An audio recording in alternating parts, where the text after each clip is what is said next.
सदियों के पहले चल गए ओ, कब तक आओगे मेरी जान।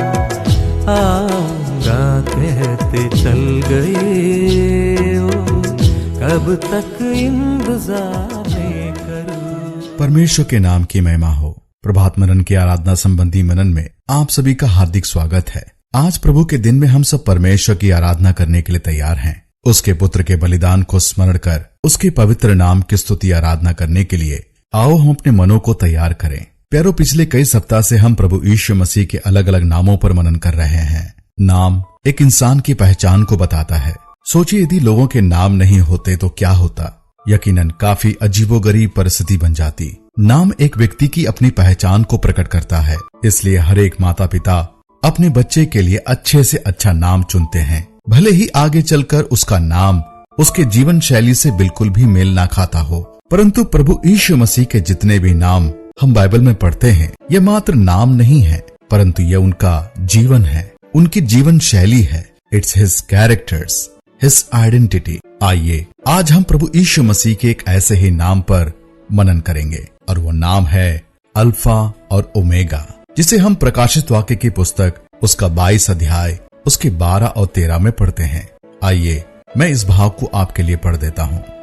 प्रकाशित वाक्य की पुस्तक 22 अध्याय 12 और 13। देख, मैं शीघ्र आने वाला हूँ, और हर एक के काम के अनुसार बदला देने के लिए प्रतिफल मेरे पास है। मैं अल्फा और ओमेगा, पहला और अंतिम, आदि और अंत हूँ। परमेश्वर इस पढ़े गए भाग पर अपनी आशीष दे। अल्फा और ओमेगा वास्तव में ग्रीक अर्थात यूनानी वर्णमाला है, जिसे अंग्रेजी में अल्फाबेट भी कहते हैं। अल्फा अक्षर ग्रीक वर्णमाला का पहला अक्षर होता है, और उसी रीति से ओमेगा अक्षर ग्रीक वर्णमाला का अंतिम अक्षर है।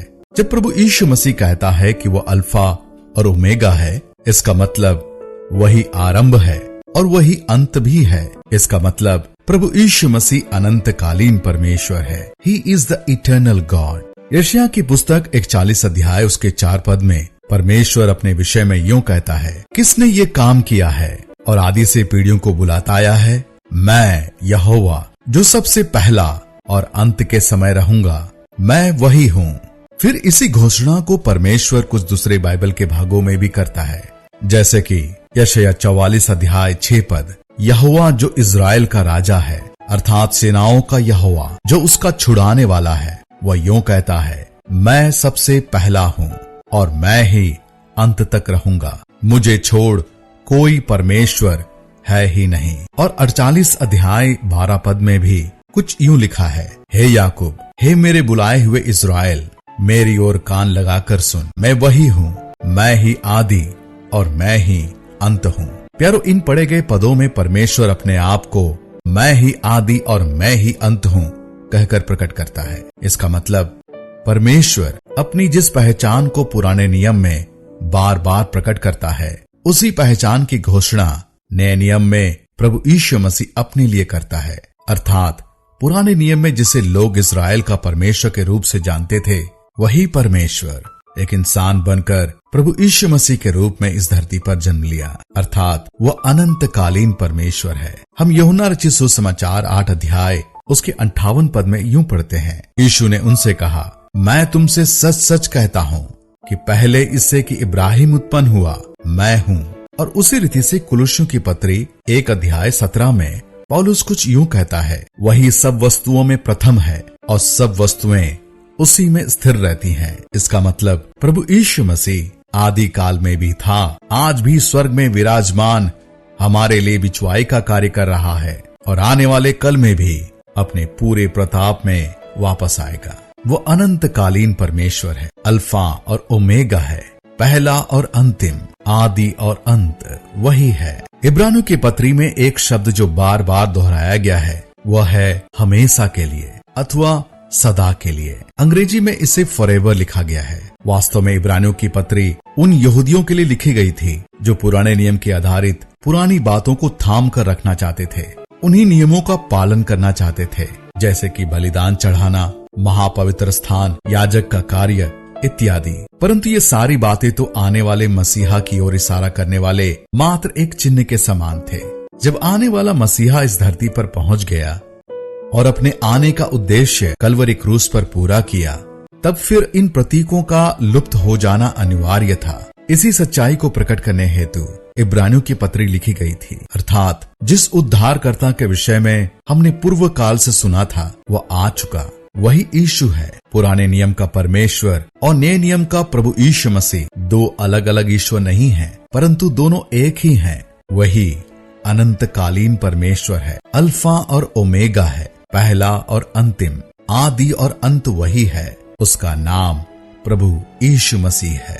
लेखक इन तमाम बातों को मन में रखते हुए प्रभु यीशु मसीह के विषय में कुछ यूं लिखता है। इब्रानियों 1 अध्याय 8 पद में उसका लेखक कहता है, परंतु पुत्र के विषय में कहता है, हे परमेश्वर, तेरा सिंहासन युगान युग रहेगा, तेरे राज्य का राजदंड न्याय का राजदंड है। लेखक इस पत्री में इन बातों को काफी विस्तार से व्यक्त करता है। इब्रानियों की पत्री 10 अध्याय उसके 14 पद में कुछ यूं लिखा है, क्योंकि उसने एक ही चढ़ावे के द्वारा उन्हें जो पवित्र किए जाते हैं सर्वदा के लिए सिद्ध कर दिया है। यदि मैं इसे संक्षिप्त में कहूँ तो ऐसा होगा कि जब से जगत का आरंभ हुआ और जिस किसी रूप में आने वाले उद्धारकर्ता की चर्चा की गई, चाहे वो किसी भी ग्रंथ में क्यों ना हो, पर सारी बातें प्रभु यीशु मसीह की ओर इशारा करती है।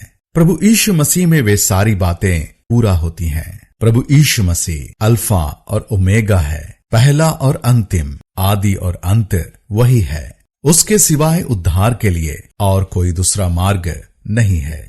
वो अनंतकालीन परमेश्वर है। आइए इन्हीं विचारों को मन में रखते हुए एक आभारी हृदय से हमारे प्रभु यीशु मसीह की स्तुति आराधना करें, जो अल्फा और ओमेगा है, पहला और अंतिम, आदि और अंत वही है। आइए उस परमेश्वर के सम्मुख झुके, उसके नाम की प्रशंसा और बढ़ाई करें, उसके नाम की जय जयकार करें। हम इस मनन को आगे भी जारी रखेंगे। परमेश्वर के नाम की महिमा हो। आप सबको मेरा जय मसीह की।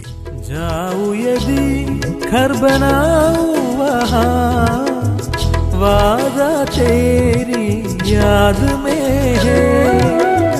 घर ना हो मुझे घर एक यहाँ, घर है एक आसमान के पास। उस घर देखने दिल तरसता मसीह, देरी ना करे आगमन का। सदियों के पहले चल गए ओ, कब तक आओगे मेरी जान। आऊंगा कहते चल गए ओ, कब तक इंतजार में करूं। सदियों के पहले चल गए ओ, कब तक आओगे मेरी जान। आऊंगा कहते चल गए ओ, कब तक इंतजार में करूं।